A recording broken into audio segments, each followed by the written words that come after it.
Good day, family and friends. Today we continue our plan of reading the Bible in a whole year. Today's portion of Bible reading is Genesis 47. Then Joseph went and told Pharaoh and said, "My father and my brothers, their flocks and their herds, and all that they possess have come from the land of Canaan. And indeed, they are in the land of Goshen." And he took 5 men from among his brothers and presented them to Pharaoh. Then Pharaoh said to his brothers, "What is your occupation?" And they said to Pharaoh, "Your servants are shepherds, both we and also our fathers." And they said to Pharaoh, "We have come to dwell in the land because your servants have no pasture for their flocks, for the famine is severe in the land of Canaan. Now therefore, please let your servants dwell in the land of Goshen." Then Pharaoh spoke to Joseph, saying, "Your father and your brothers have come to you. The land of Egypt is before you. Have your father and brothers dwell in the best of the land. Let them dwell in the land of Goshen. And if you know any competent men among them, then make them chief herdsmen over my livestock." Then Joseph brought in his father Jacob and set him before Pharaoh. And Jacob blessed Pharaoh. Pharaoh said to Jacob, "How old are you?" And Jacob said to Pharaoh, "The days of the years of my pilgrimage are 130 years. Few and evil have been the days of the years of my life, and they have not attained to the days of the years of the life of my fathers in the days of their pilgrimage." So Jacob blessed Pharaoh and went out from before Pharaoh. And Joseph situated his father and his brothers and gave them a possession in the land of Egypt, in the best of the land, in the land of Ramesses, as Pharaoh had commanded. Then Joseph provided his father, his brothers, and all his father's households with bread, according to the number in their families. Joseph deals with the famine. Now there was no bread in all the land, for the famine was very severe, so that the land of Egypt and the land of Canaan languished because of the famine. And Joseph gathered up all the money that was found in the land of Egypt and in the land of Canaan, for the grain which they bought. And Joseph brought the money into Pharaoh's house. So when the money failed in the land of Egypt and in the land of Canaan, all the Egyptians came to Joseph and said, "Give us bread, for why should we die in your presence? For the money has failed." Then Joseph said, "Give your livestock, and I will give you bread for your livestock, if the money is gone." So they brought their livestock to Joseph, and Joseph gave them bread in exchange for the horses, the flocks, the cattle of the herds, and for the donkeys. Thus he fed them with bread in exchange for all their livestock that year. When that year had ended, they came to him the next year and said to him, "We will not hide from my lord that our money is gone. My lord also has our herds of livestock. There is nothing left in the sight of my lord but our bodies and our lands. Why should we die before your eyes, both we and our land? Buy us and our land for bread, and we and our land will be servants of Pharaoh. Give us seed, that we may live and not die, that the land may not be desolate." Then Joseph bought all the land of Egypt for Pharaoh, for every man of the Egyptians sold his field, because the famine was severe upon them. So the land became Pharaoh's. And as for the people, he moved them into the cities, and from one end of the borders of Egypt to the other end. Only the land of the priests he did not buy, for the priests had rations allotted to them by Pharaoh. and they ate their rations which Pharaoh gave them. Therefore they did not sell their lands. Then Joseph said to the people, "Indeed, I have bought you and your land this day for Pharaoh. Look, here is seed for you, and you shall sow the land. And it shall come to pass in the harvest that you shall give 1/5 to Pharaoh. 4/5 shall be your own, as seed for the field and for your food, for those of your households, and as food for your little ones." So they said, "You have saved our lives. Let us find favor in the sight of my Lord, and we will be Pharaoh's servants." And Joseph made it a law over the land of Egypt to this day, that Pharaoh should have 1/5, except for the land of the priests only, which did not become Pharaoh's. Joseph's vow to Jacob. So Israel dwelt in the land of Egypt, in the country of Goshen, and they had possessions there and grew and multiplied exceedingly. And Jacob lived in the land of Egypt 17 years. So the length of Jacob's life was 147 years. When the time drew near that Israel must die, he called his son Joseph and said to him, "Now, if I have found favor in your sight, please put your hand under my thigh and deal kindly and truly with me. Please do not bury me in Egypt, but let me lie with my fathers. You shall carry me out of Egypt and bury me in their burial place." And Joseph said, "I will do as you have said."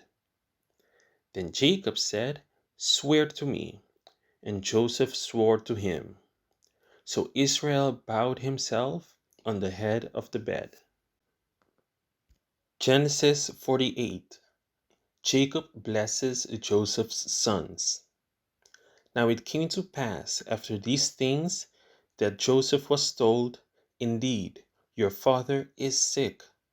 And he took with him his 2 sons, Manasseh and Ephraim. And Jacob was told, "Look, your son Joseph is coming to you." And Israel strengthened himself and sat up on the bed. Then Jacob said to Joseph, "God Almighty appeared to me at Luz, in the land of Canaan, and blessed me, and said to me, 'Behold, I will make you fruitful and multiply you, and I will make of you a multitude of people, and give this land to your descendants after you as an everlasting possession.' And now your 2 sons, Ephraim and Manasseh, who were born to you in the land of Egypt before I came to you in Egypt, are mine, as Reuben and Simeon. They shall be mine. Your offspring, whom you beget after them, shall be yours. They will be called by the name of their brothers in their inheritance. But as for me, when I came from Padan, Rachel died beside me in the land of Canaan on the way, when there was but a little distance to go to Ephrat, and I buried her there on the way to Ephrat." Then Israel saw Joseph's sons and said, "Who are these?" Joseph said to his father, "They are my sons, whom God has given me in this place."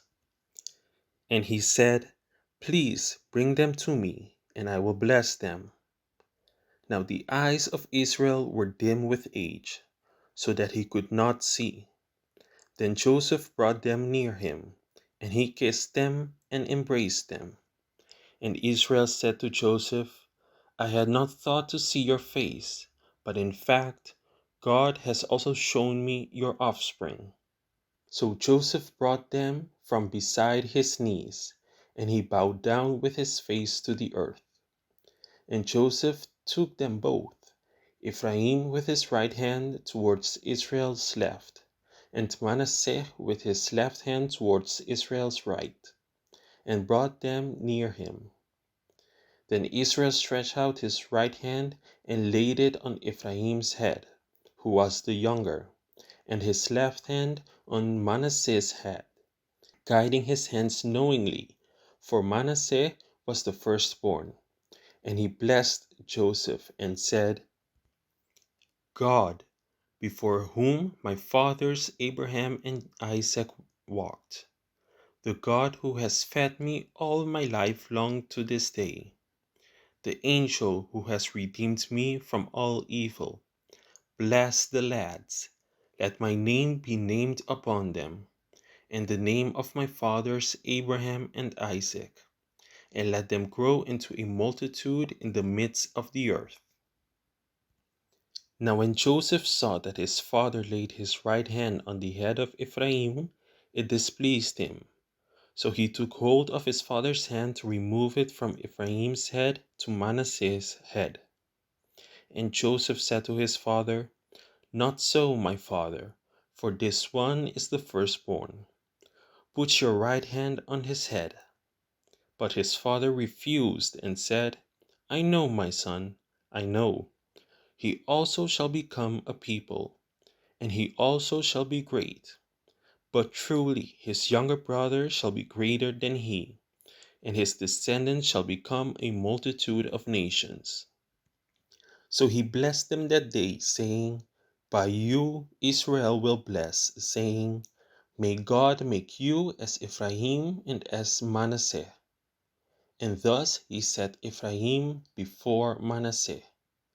Then Israel said to Joseph, Behold, I am dying, but God will be with you and bring you back to the land of your fathers.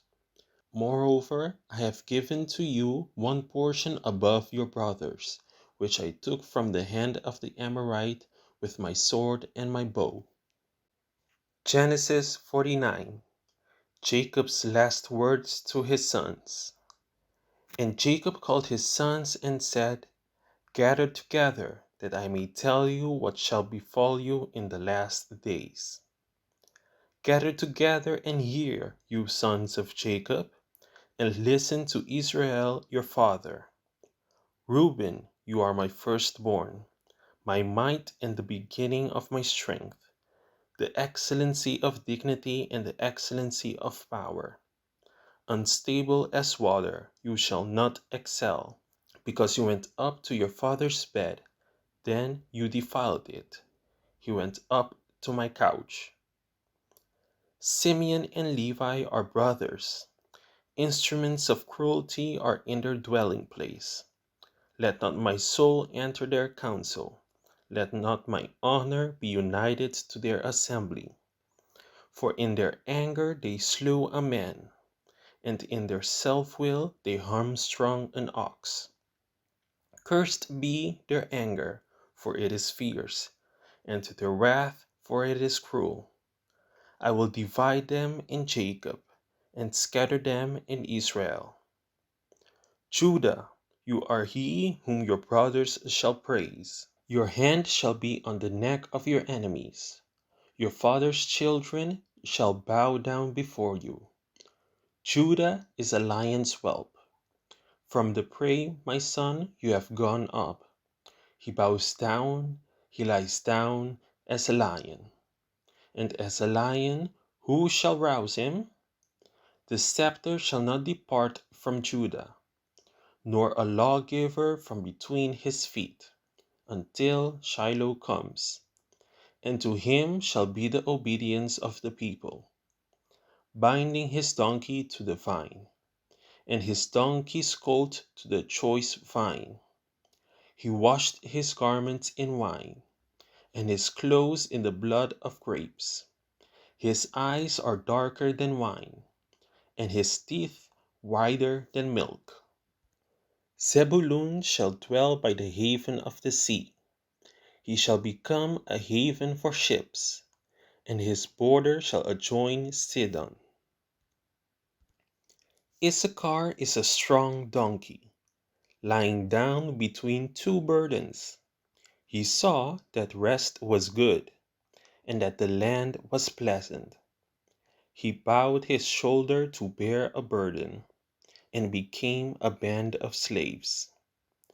Dan shall judge his people, as one of the tribes of Israel. Dan shall be a serpent by the way, a viper by the path, that bites the horse's heels, so that its rider shall fall backward. I have waited for your salvation, O Lord.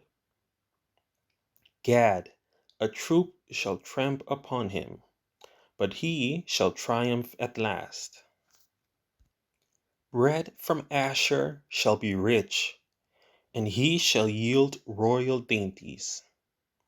Naphtali is a deer let loose. He uses beautiful words. Joseph is a fruitful bough by a well. His branches run over the wall. The archers have bitterly grieved him, shot at him, and hated him.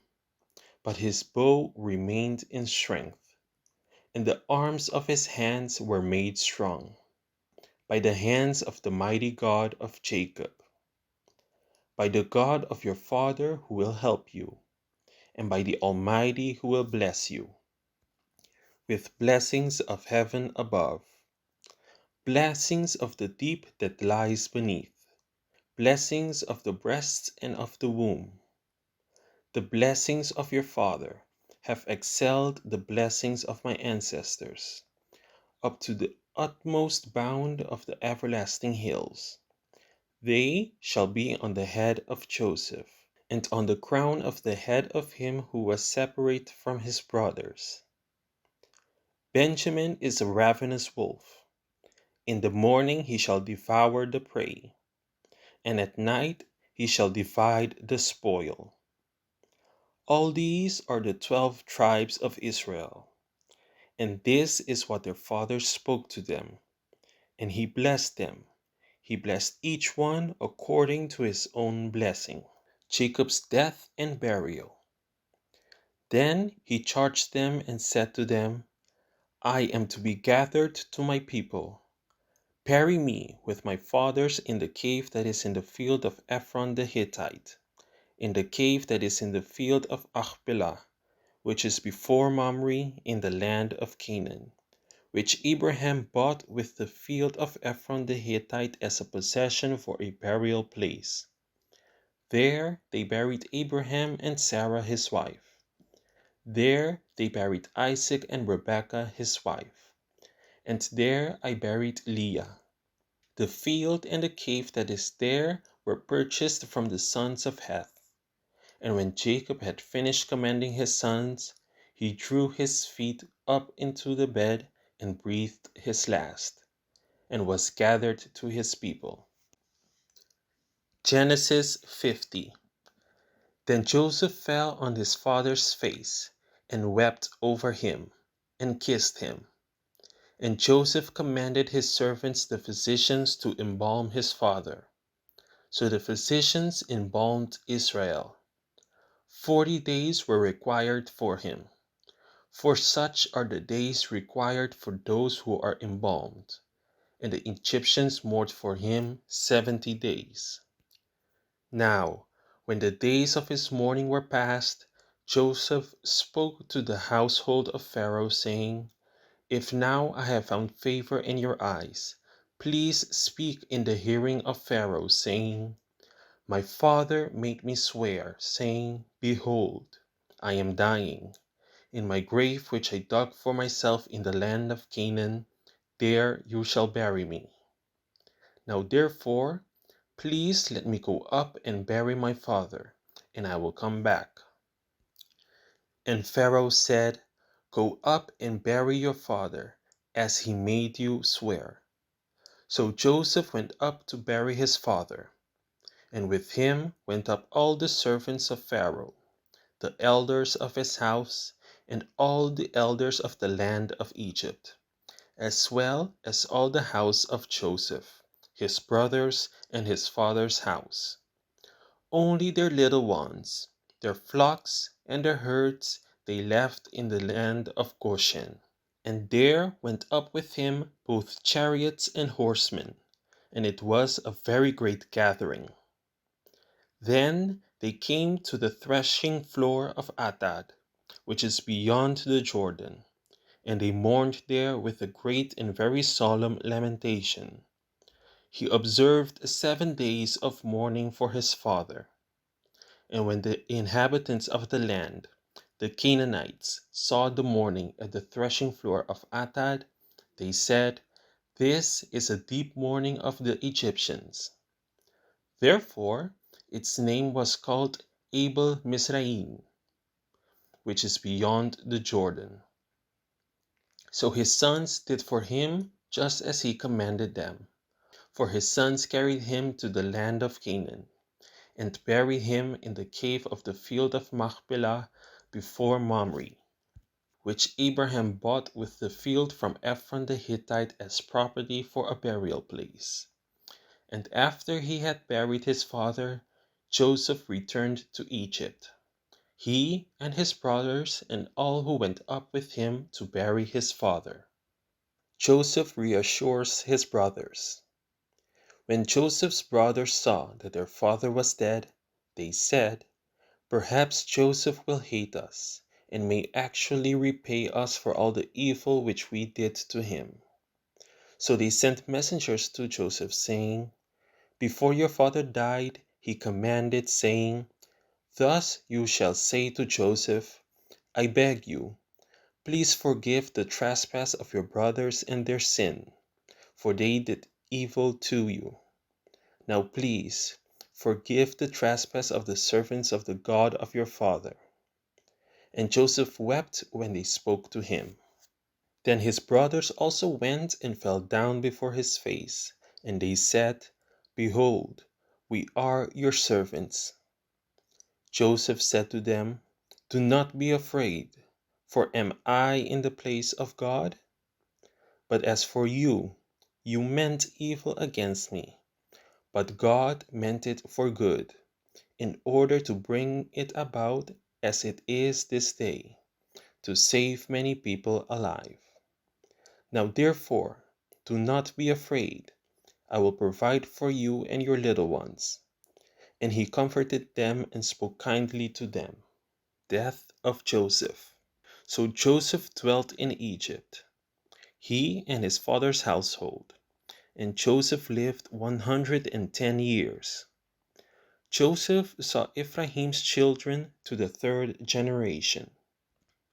The children of Nahir, the son of Manasseh, were also brought up on Joseph's knees.